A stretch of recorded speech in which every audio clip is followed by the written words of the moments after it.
Okay, y'all, we have been working in this last month series. We've been looking at the travels of Jesus Christ as a young man. We went from India, Tibet, Persia, and now Assyria. I wanted to remind you, in the Aquarian it tells us that when he was 12 years old, a man named Ravana, who was a prince of India, came and heard Jesus speaking to his elders at the temple. And this man was so enthralled with him, he went to his parents and asked if he could go and study with him. So he has been on a journey for 12 years, we know about least. He went with this Prince of India to India, and he studied, and now he's on his journey home. He's making his way back. When he was in India, he studied and learned. Then the Brahmic priest got upset because he started teaching brotherhood to the people, the low people. And so they encouraged him to go, or they were going to take his life. So he left. And then he went and studied with the Buddhists, and he began to teach the low people, yet again, of their freedom and of brotherhood. And even the Buddhist priest frowned on him, but they didn't threaten his life, because that was their faith. But he was frowned upon, but he made his way, learning, honoring, and teaching. And now he's on his way back through Assyria. When we pick up in this particular chapter, he is going through he's hit which is a city in Chaldea, which is near Babylon. It's right near Babylon. And this is the place where Abraham left 2,000 years ago. Remember Abraham? Genesis? He's the dude that kicked off the whole shebang. The story says in Genesis that Abraham was from a wealthy family. They had everything they needed. And he got the call on his heart to follow this unknown God. So Abraham and his nephew Lot left, and they went off to find this new country. And he was following the guidance of this unknown God. What you guys may not realize, unless you've read the Old Testament. How many of you have read it? Oh, very few hands. If you read the Old Testament, we think that when Abraham got the download of the unknown God, they're cooking. Everybody's cooking. Everybody's following this unknown God. And they just know what's up. Well, that's not what happened. What happened is they went into these lands and then they struggled. They worshipped other gods. They had idols. Throughout the entire history, there's idol worship going on simultaneously while somebody's trying to hold the thread of worshiping this unknown God. And this 2,000 years is tumultuous. There are idols, when the kingdom splits, the southern and the northern kingdom, the 12 tribes have already taken their new land. They are in rulership of their new land. This is post-David. They're still worshiping idols. There's an idol this and an idol that, all the way to Babylonian captivity. They are still worshiping idols. Some of them are holding the thread of the unknown God. Most of them are not. I want you to realize this isn't like I got it and here we go. It's like I've got an idea, and then the journey was difficult. And the whole Bible is filled with the struggles of, if we do this, this happens. If we do this, we fail. This God, that God. Where's the God of Abraham? And it's a book of challenges. In 500 BC, Israel, the 2 tribes that were left, were released from Babylonian captivity and went back to Jerusalem to rebuild the temple. When they came back, was there still other gods? Yes. The last Old Testament book is sourced at 400 BC. Are we still dealing with other gods within this faith? Yes. When Jesus comes, it's now been 400 years. Because of the extreme struggle, it seems like they finally got it. They finally got an idea of what Abraham started 2,000 years ago. Oh wait, let's do the math. How many years has it been since Jesus? Does anybody see a glimmer of hope? Maybe we're going to get it. Maybe we'll get it after all. That 2,000 years. So I want you to understand, this is a big deal. When he comes back and stands in the birthplace, or stands, and it was the birthplace of Abraham, and where Abraham left to begin his journey, he is standing there now as the fulfillment of that belief that that one man took out 2,000 years ago. So it's way cool. So I wanted to share this with you. He's talking to them. He gathers the people. They realize who he is. 2,000 years and more ago, our father Abraham lived here in Ur. He worshipped God the One and taught the people in these sacred groves. He was greatly blessed, becoming the father of mighty hosts of Israel. Although so many years have passed since Abraham and Sarah walked these ways, a remnant of their kindred still abide in Ur. And in their hearts the God of Abraham is still adored, and faith and justice are the rocks on which they build. So he is honoring these people. In this moment, though, he came as the fulfillment of a belief system. He stood there as the fulfillment of the belief that Abraham began. The people recognized that, and they came to him to learn from him. They wanted to know. So in 42:11 it says, "And Jesus preached to them the gospel of goodwill, peace on earth. He told them of the brotherhood of life and of the inborn powers of man and of the kingdom of the soul." Did you hear the one verse? The brotherhood of man, the kingdom of the soul, the powers of man, peace on earth. In one verse. And then it goes on to talk about other things. The Bible is so full of the struggles of mankind. Yet in that one verse we have the key to everything. Yet what can be revealed? Don't we want to dive into that verse and say, what are you talking about? What does that mean? Talk to me about brotherhood. Talk to me about peace on earth. Talk to me. What does that mean? One verse. And yet what's written around it, all the things written around it, are the struggles of man trying to find God. Where has our focus been?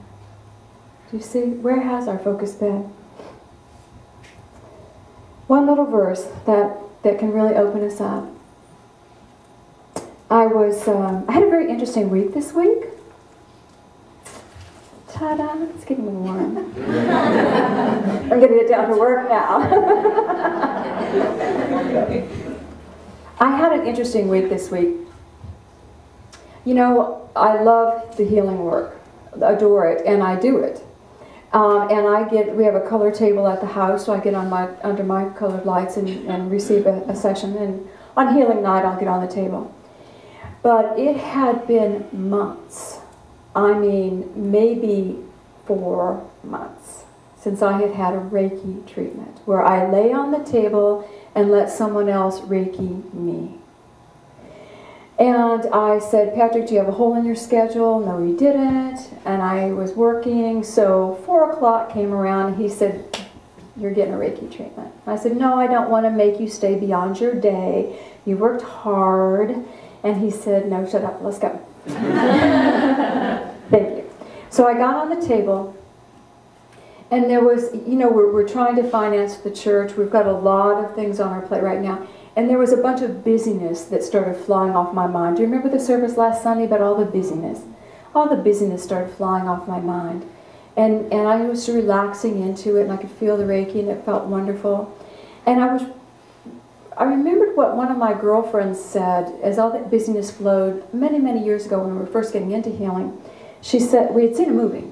And in the movie, they showed a man getting Reiki, and they showed this beautiful ride on a ride that goes up and down like this. Roller coaster. Thank you. And she said to me that they really shouldn't have put that in the movie because Reiki isn't always that way. And I remembered at that time, I looked her in the eyes and I said, well, for me it is. And as I'm laying on the table, those words came to my mind. For me it is. And off I went. And as I'm going off into the beautiful energy of pure Reiki, I felt, this is my world. Everything else was gone. And I was in my world. And I loved it, to lay on a table for 45, 50 minutes, to feel God energy pouring through the cells of your body. I was home again. I was home. And I thought afterwards, why did I wait so long? Why did I not just get in there every week for a treatment, for this feeling? And I didn't beat myself up, and I went about my business. And at the end of the week, and this past week, Spirit talked to me. And they showed me, I did a reading on a young lady who had lost her mom. And a girl came in, I did not know her, and she sat in front of me, and of course her mother was right there with us. And we started talking to her mom. And her mom was able to talk to her and tell her things that she needed to hear. And it was very moving, and she left. And then the next day I did another reading on the phone for someone, and when I'm connecting with them in spirit, one of her guides just walked into my room and stood there. And I'm on the phone. She's supposed to be with her. And I said to her on the phone, one of your guides is just standing right in front of me. I'm going to acknowledge them and get back to doing my job. And during the reading, this being, for no reason, appeared, became material, and sat in front of me on the couch. And it was a woman.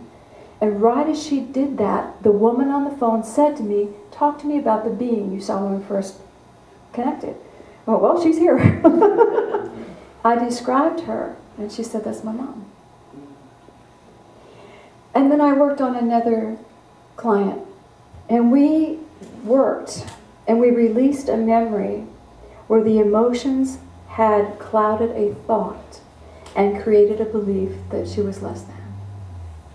And in that moment, when we touched that clouded thought that became a belief, it opened. Spirit showed me these three ladies and the Reiki. And God said, isn't this valuable? Where can this work be done?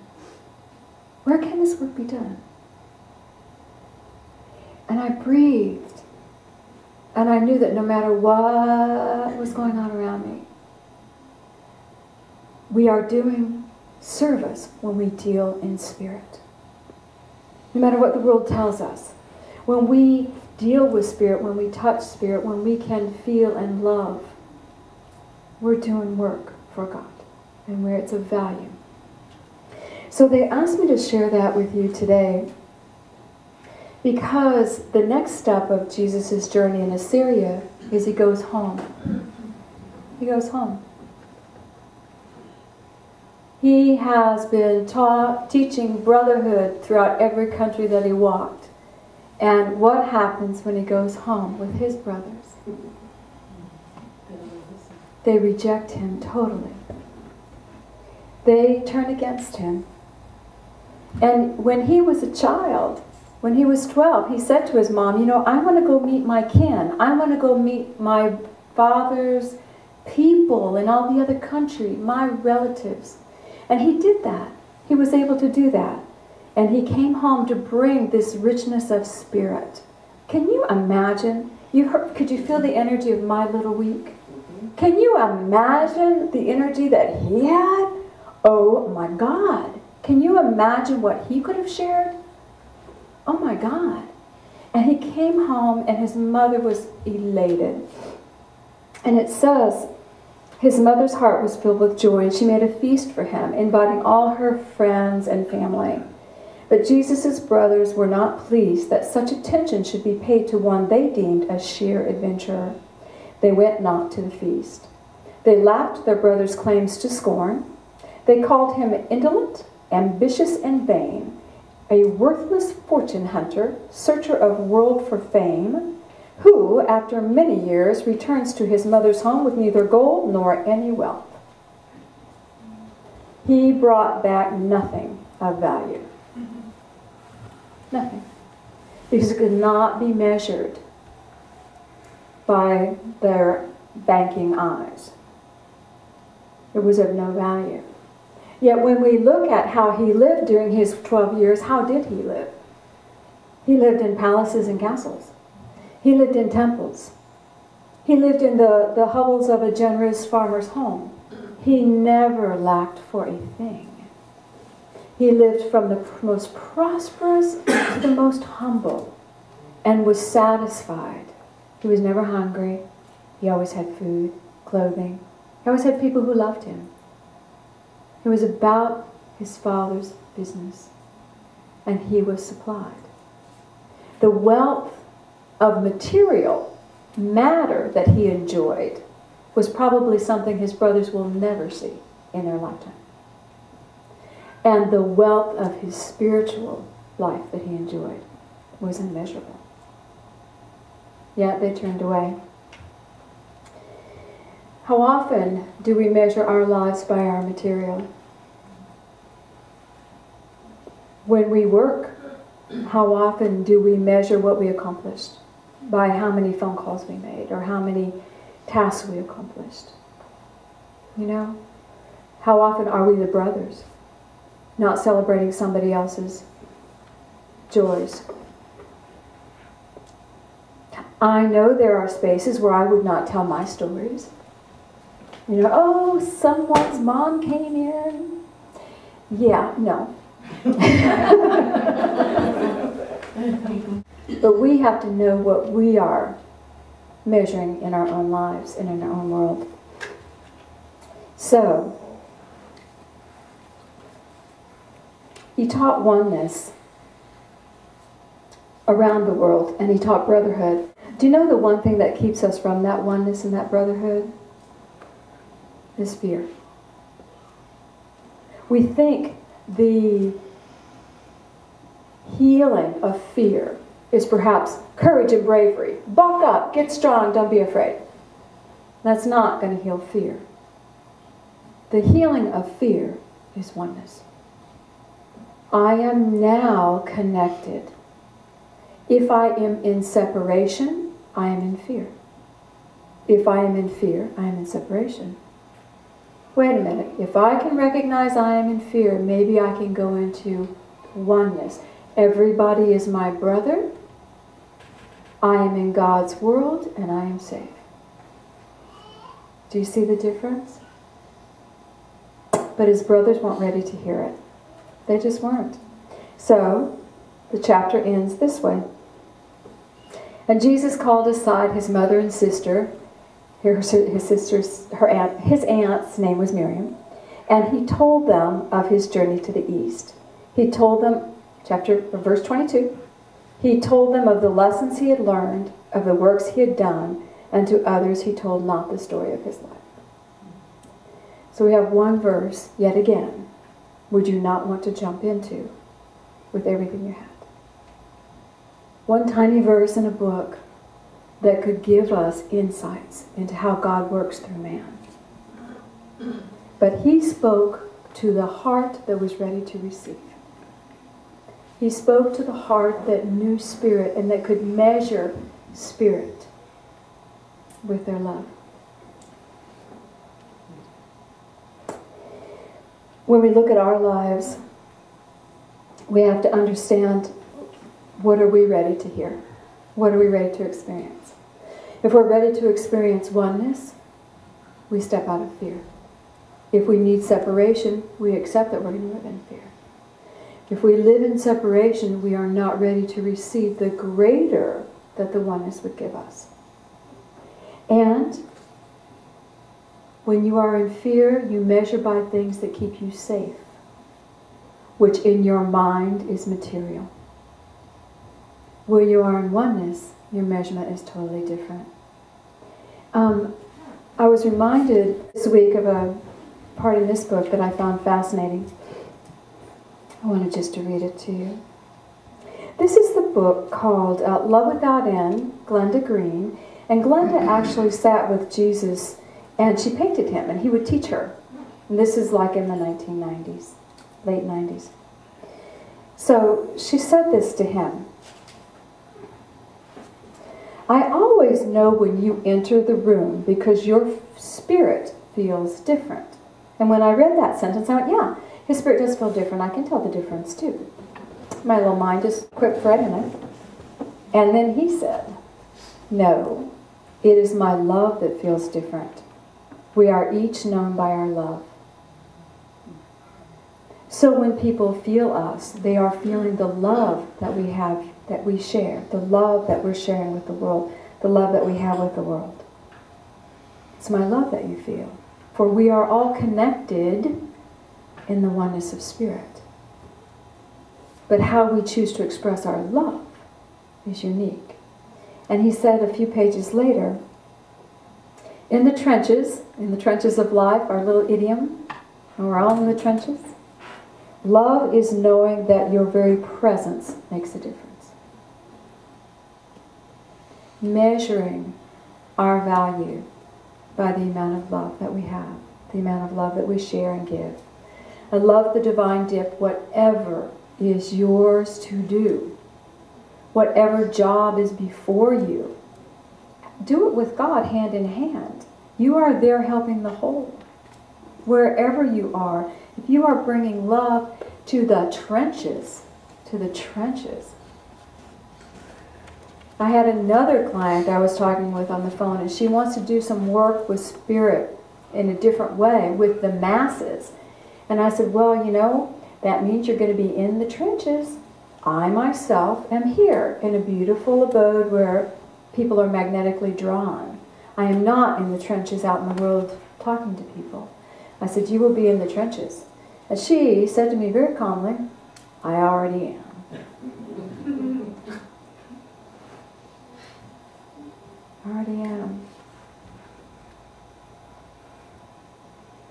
Wherever we are, that love that we are is valuable.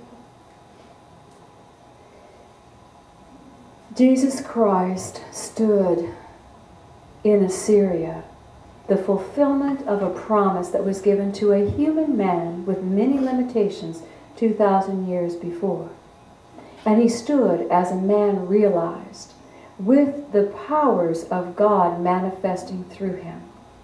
He'd already raised the sick. He'd already healed. He'd multiplied all the miracles he had done. He stood a manifest expression of that original dream.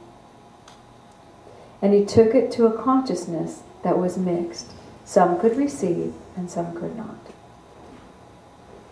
Those who knew love and valued love could receive. And that's when we walk into that space of oneness. We're going to start a series next month about prosperity. And it is about prosperity on every level. But it's about the truth of feeling prosperous. Not about who's got more toys, as they teach you in race consciousness. When we feel that connection of brotherhood, the world opens to us. So all that we can receive effortlessly becomes. How's that sound? Ready to go home? Let's go home. Put your feet on the floor. See a beautiful light in this room. And feel a beautiful column of light coming over you. Your spirit. Your spirit. I want you to imagine this beautiful column of light. Take a breath. Let your body feel it. Feel the love of God. I want you to imagine yourself just lifting up just a little bit. And I want you just to stay there for a moment. And think back. I don't care how old you are. I want you to think back on all your years this lifetime. If it's 14 to 80. Stand in the light and think of your years. Think of all the experiences, all the wealth of love and laughter and light that you have walked through. Think of the wisdom you have amassed. And now bring your focus back to you at this age where you are. And breathe in that beautiful, unlimited nature of God.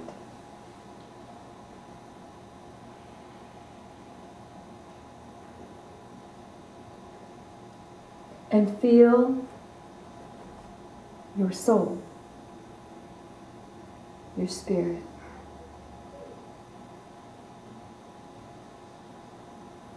I choose to be the fulfillment of my heart and my soul's desire. I choose to honor the love I am. And I choose to take my place in the brotherhood of man. Take a breath and feel yourself being lifted up now. Lifted into a beautiful light where you can see all of your brothers and sisters. And I want you to feel your light there, next to theirs, connected. And in the midst of it all, feel that beautiful energy of our Father, Mother, God. There is only love.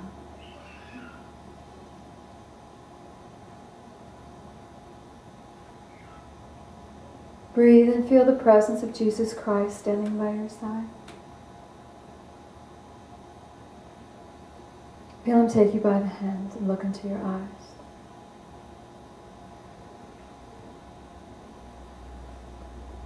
And as He does, you know, if you want to know what is hidden in those verses, in those single verses of His love, all you have to do is ask and follow Him.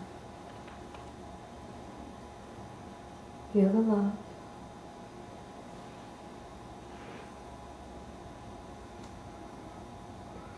Feel the love of this place. And let's bring that energy back.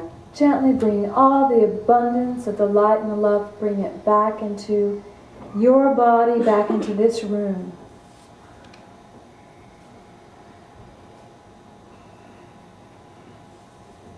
And if we are measured by our love in this moment, we are infinitely wealthy. For we are love. Father, Mother God, I ask you bless each one this day as they go forth in their week. Let them feel you, know you, and see the miracle of heaven on earth. Let us become the realized beings of the promise of Jesus Christ. And we thank you for this, God. And so it is. Take a breath. And when you're ready, you can open your eyes.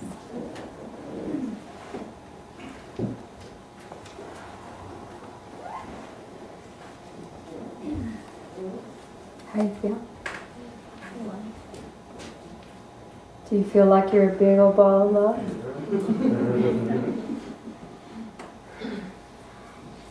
Well, if you don't quite yet, I would challenge you to keep this a conscious thought throughout this day, so that by the time you go to bed, you are radiant. Say, okay. Okay, got it.